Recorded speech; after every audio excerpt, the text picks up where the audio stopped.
Assalamualaikum warahmatullahi wabarakatuh.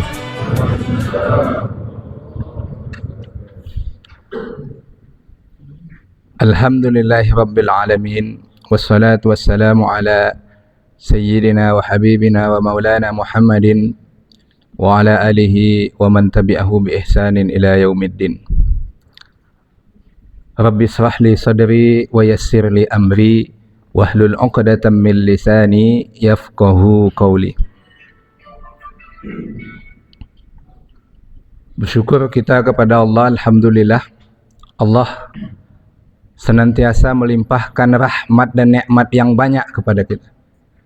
Semoga dengan kesyukuran kita atas nikmat itu, Allah tambah nikmat itu dan tidak Allah jadikan nikmat itu menjadi laknat. Salawat dan salam kita mohonkan kepada Allah, semoga disampaikan buat junjungan kita baginda Rasulullah sallallahu alaihi wasallam.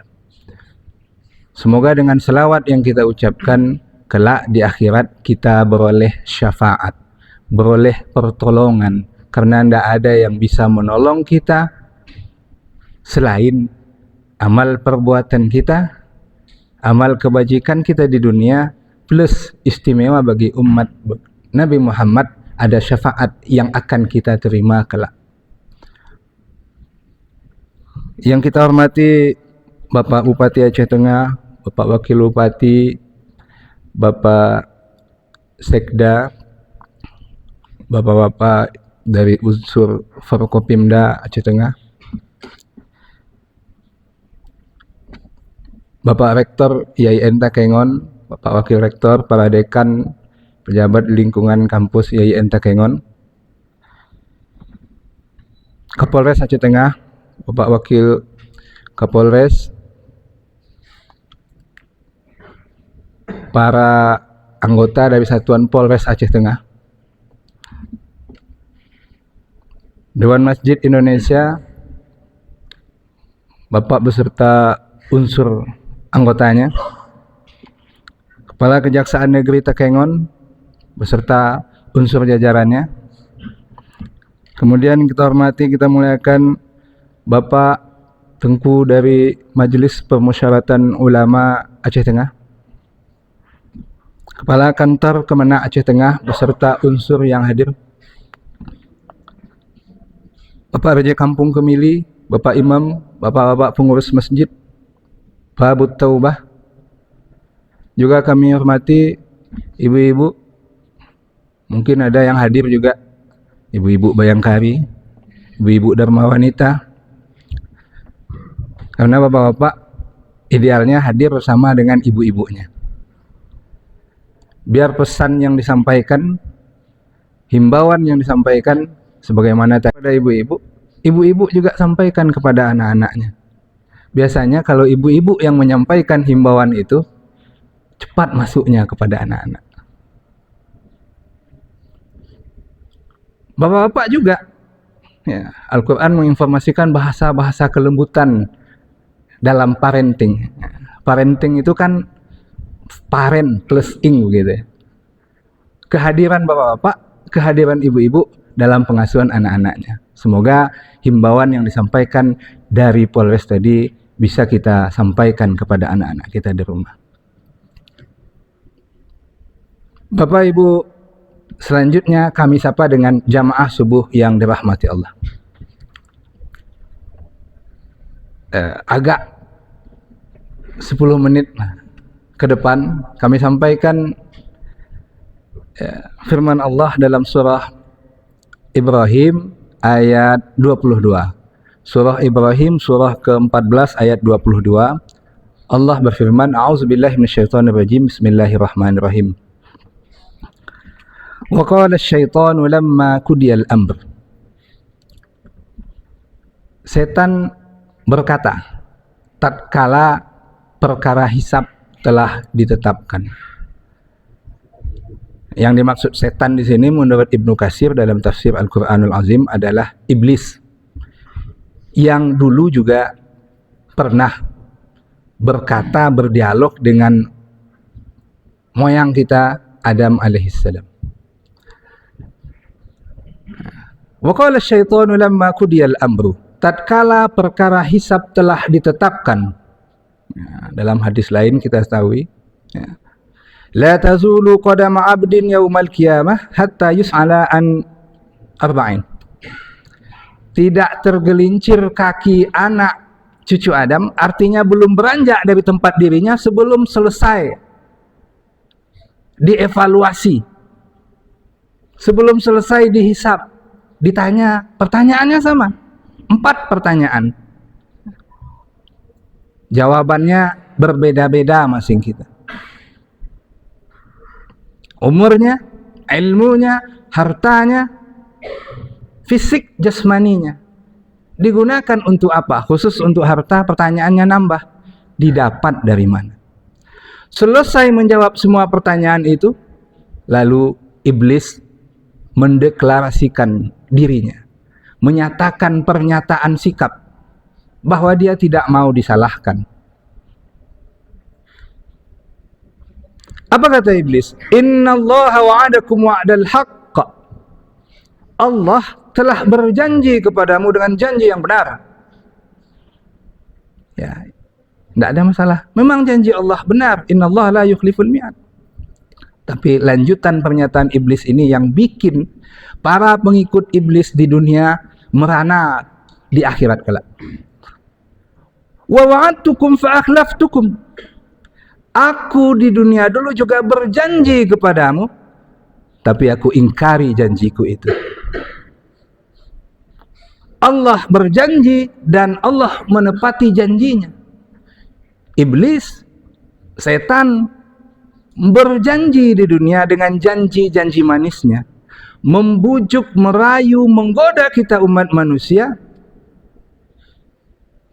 dijanjikan kenikmatan semu. Yang itu tidak sebuah janji yang benar. Yang itu adalah kenikmatan palsu. Yang itu adalah janji-janji, rayuan-rayuan, gombalan-gombalan yang tidaklah sebuah kebenaran. Lalu kata iblis lanjutan ayat itu, wa ma kana li 'alaikum min sultanin. Aku di dunia itu ndak punya daya, ndak punya kuasa, ndak punya power untuk memaksamu mengikuti bujuk rayuanku.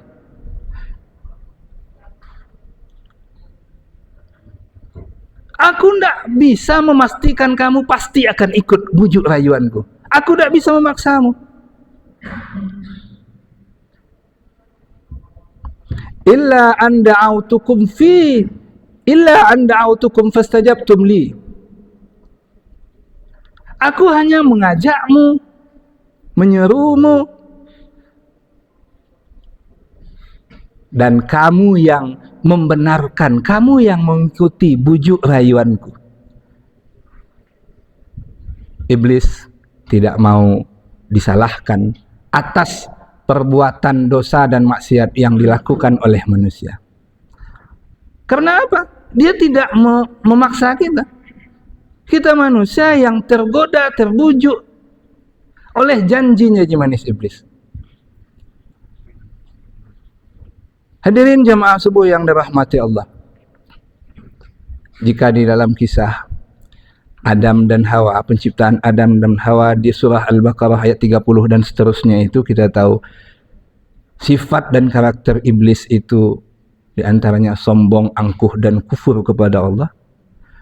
Maka di ayat ini kita tahu bahwa di antara sifat dan karakter iblis itu adalah berjanji dengan janji-janji manis, lalu mengkhianati, mengingkari janji-janji tersebut.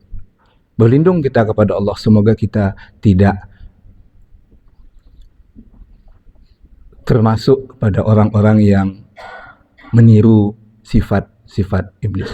Jemaah subuh yang dirahmati Allah, sebagai bentuk pembelaan diri dari iblis, karena dia tidak mau disalahkan di akhirat kelak, lanjutan ayat ini, fala talumuni walumu anfusakum, maka jangan kalian salahkan diriku, kata iblis, salahkanlah dirimu sendiri. Betapa kecewanya orang-orang yang berdosa, bermaksiat karena mengikuti bujuk rayuan iblis di dunia. Fala talumuni, kata iblis, jangan salahkan aku, salahkan dirimu sendiri. Karena pilihan memilih sikap, memilih tindakan, memilih perbuatan untuk mengikuti iblis itu pilihan kita, bukan kehendak iblis untuk memaksa kita.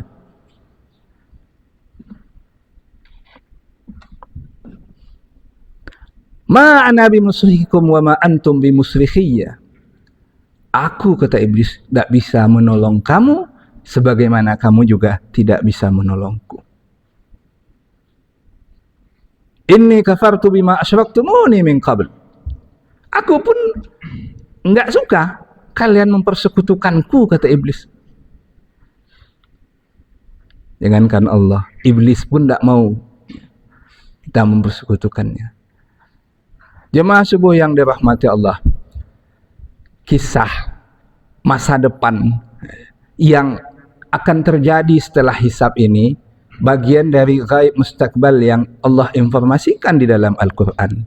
Kita yakin dan percaya kepada Al-Quran, cerita-cerita gaib, kisah-kisah gaib yang ada di dalam Al-Quran, baik yang masa lalu maupun yang masa yang akan datang. Bagian dari keimanan kita kepada Allah, bagian dari keimanan kita kepada kitab suci Al-Quran.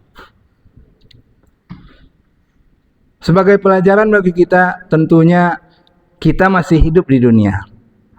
Masih ada kesempatan bagi kita untuk berbenah diri, untuk menghitung-hitung, menghisap diri kita sebelum hisap di akhirat kelak itu ditetapkan bagi kita, sebelum akhirat itu datang kepada kita semua, sebelum kiamat itu terjadi.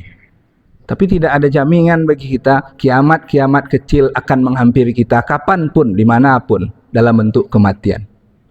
Mumpung masih ada kesempatan bagi kita, mari kita berbenah diri, mari kita menghisap diri kita untuk mempersiapkan kehidupan akhirat yang kekal dan abadi. Sudah banyak momentum yang kita lalui. Harus kita menunggu momentum apa untuk berbenah masing-masing diri kita, karena di akhirat kelak kita mempertanggungjawabkan perbuatan kita masing-masing. Bencana sudah kita lalui, tidak bermaksud membuka luka. Allah katakan zaharal fasadu fil barri wal bahri bima kasabat aydin nas. Ayat itu ditutup dengan la'allahum yarji'un. Harapannya adalah kita manusia ini kembali, kata Allah. Kembali kita introspeksi diri kita, kita hitung-hitung, kita evaluasi apa yang sudah kita lakukan untuk perbaikan ke depan tentunya. Momentum bagi yang biasa mengambil momentum pergantian tahun, 2025 dah berlalu, 2026 sudah hampir pula 1 bulan. Harus kita tunggu apa lagi momentumnya untuk membuat resolusi baru, membuat rencana baru untuk masing-masing diri kita. Isra Mi'raj juga sudah kita peringati. Setiap tahun kita memperingati peringatan Isra Mi'raj. Adakah kita memberi peringatan, warning kepada diri kita? Dalam Isra Mi'raj, ayat itu dibuka dengan ungkapan Maha Suci Allah. Allah yang Maha Suci yang memperjalankan hambanya yang juga suci dengan perjalanan suci dari tempat suci ke tempat suci yang lainnya.